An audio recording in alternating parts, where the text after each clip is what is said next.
బియ్యంలో గుడ్డు వేసి చేసిన ఈ రెసిపీ చాలా రుచిగా, చాలా టేస్టీగా అయితే ఉంటుందండి. ఈ రెసిపీ వచ్చేసి అందరికీ నచ్చుతుంది. అంత టేస్టీగా అయితే ఉంటుంది. ఇంకెందుకు ఫ్రెండ్స్ ఆలస్యం, ఎలా చేయాలో ఏంటో అనేది వీడియోలోకైతే వెళ్ళిపోయి చూద్దామా మరి? ఇంకా ముందుగా నేను ఇక్కడైతే 1.5 గ్లాసు బియ్యం అయితే నానేసుకున్నానండి. ఇంకొక 2 సార్లు శుభ్రంగా వాష్ చేసుకొని వాటర్ వేసుకొని ఒక 10 నిమిషాలు అయితే నానబెట్టేసుకున్నాను. నేను ఇక్కడ ఈ గ్లాసున్నర బియ్యం అయితే తీసుకున్నా. ఇంకా ముందుగా ఒక కుక్కర్ అయితే పెట్టుకొని అందులోకి ఒక 3 స్పూన్ల దాకా ఆయిల్ అయితే వేసుకున్నాను. ఇంకా ఆయిల్ కూడా హీట్ అయింది. ఇప్పుడు మనకు ఇందులోకి ఒక 2 బిర్యానీ ఆకులు, అలాగే ఒక 5-6 లవంగాలు వేసుకోవాలి. అలాగే ఒక 1/2 టీ స్పూన్ దాకా జీలకర్ర కూడా వేసుకోవాలి. ఇవన్నీ కాస్త వేగిన తర్వాత ఇందులోకి ఇలా పొడవుగా కట్ చేసుకున్న ఉల్లిపాయ ముక్కలు కూడా వేసుకోవాలి.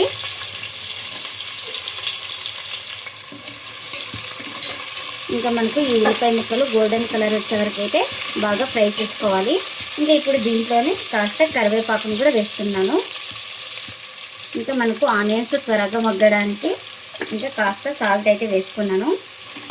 ఇంకా ఈ సాల్ట్ కూడా వేసుకొని మొత్తం ఒకసారి బాగా కలుపుకొని ఇంకా మనకు ఈ ఆనియన్స్ బ్రౌన్ కలర్ వచ్చే వరకు అయితే ఫ్రై చేసుకోవాలి. ఇంకా ఇలా బాగా బ్రౌన్ కలర్ వచ్చిన తర్వాత ఇంకా ఇప్పుడు ఇందులోకి 1 స్పూన్ దాకా అల్లం వెల్లుల్లి పేస్ట్ అయితే వేసుకోవాలి. ఈ అల్లం వెల్లుల్లి పేస్ట్ పచ్చివాసన పోయే వరకు అయితే ఫ్రై చేసుకోవాలి మనం ఇక్కడ. ఇంకా ఇప్పుడు ఇందులోకి ఒక 3 చిన్న టమోటాలు అయితే తీసుకొని ఇలా చిన్నగా కట్ చేసుకొని ఇంకా వీటిని కూడా వేసుకోవాలి. ఇంకా ఈ టమోటాలు అయితే సాఫ్ట్గా మగ్గించుకోవాలి. ఇంకా మనకు టమోటా ముక్కలు సాఫ్ట్గా మగ్గిన తర్వాత ఇందులోకి కారం అయితే 1 స్పూన్ దాకా వేసుకోవాలి. కారం ఎక్కువ తినే వాళ్ళైతే కాస్త కారం ఎక్కువ వేసుకోండి. ఇంకా నేను సరిపోయేంత వేసుకున్నాను. అలాగే ఒక 1/4 టీ స్పూన్ దాకా పసుపు, ఇంకా రుచికి తగినంత సాల్ట్, అలాగే ఒక 1/2 టీ స్పూన్ దాకా ధనియాల పొడి, ఒక 1/4 టీ స్పూన్ దాకా గరం మసాలా. నేను ఇక్కడ ఎండు కొబ్బరి పౌడర్ అయితే వేసుకుంటున్నాను. మీరు ఇష్టం ఉంటే వేసుకోండి, ఇష్టం లేకున్న వాళ్ళు స్కిప్ చేయండి. ఇంకా ఇవన్నీ వేసుకొని పచ్చి వాసన పోయే వరకు అయితే వేయించుకోవాలి. ఇంకా ఇప్పుడు ఇందులోకి 1/2 గ్లాస్ దాకా వాటర్ అయితే వేస్తున్నాను. ఇంకా ఈ వాటర్ కూడా వేసుకొని మనకు 1 నిమిషం పాటు ఉడికించుకోవాలి. ఇంకా ఇలా 1 నిమిషం పాటు ఉడికించుకున్న తర్వాత ఇంకా ముందుగానే బియ్యం అయితే నానబెట్టేసుకున్నాం కదా, ఆ వాటర్ అన్నీ వంపేసుకొని ఇంకా ఇందులోకి అయితే వేసుకోవాలి. ఇంకా ఇలా బియ్యం వేసుకొని ఒక లెవెల్ అనేసుకున్న తర్వాత ఇప్పుడు ఇందులోకి ఒక 2 ఎగ్స్ని అయితే వేసుకోవాలి.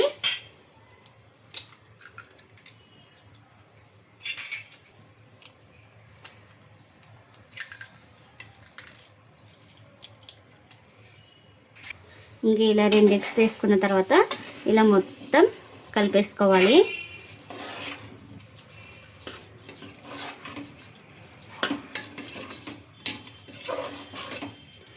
చూడండి ఇలా మొత్తం ఇలా కలిపేసుకున్నాం కదా, ఇప్పుడు ఇందులోకి వాటర్ అయితే వేసుకోవాలి.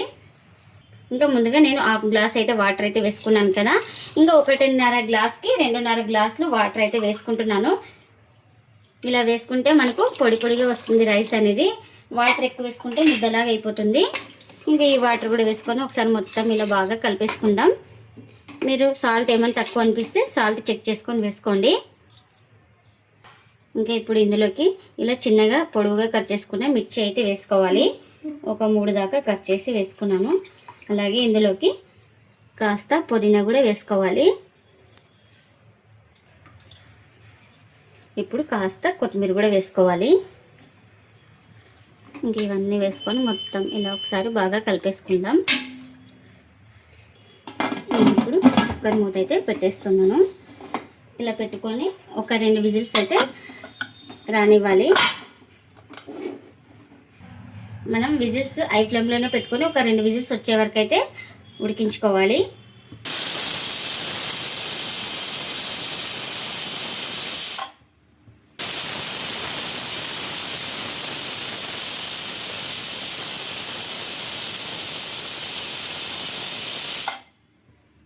ఇంకా 2 విజిల్స్ అయితే వచ్చినాయి కదండి. ఇంకా స్టవ్ అయితే ఆఫ్ చేసుకొని పూర్తిగా చల్లారిన తర్వాత అయితే మూత అయితే ఓపెన్ చేసుకోవాలి. ఇంకా ఇప్పుడు చల్లారిన తర్వాత అయితే చూపిస్తున్నాను. ఇంకా చూడండి ఇలా కింద నుంచి బాగా ఇలా నేసుకోవాలి.